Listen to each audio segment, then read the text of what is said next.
lời ve kêu trong lời anh nghe hồn dưng.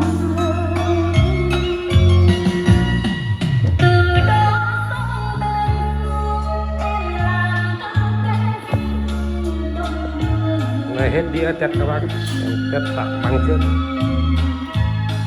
những ngày anh đi xa, những ngày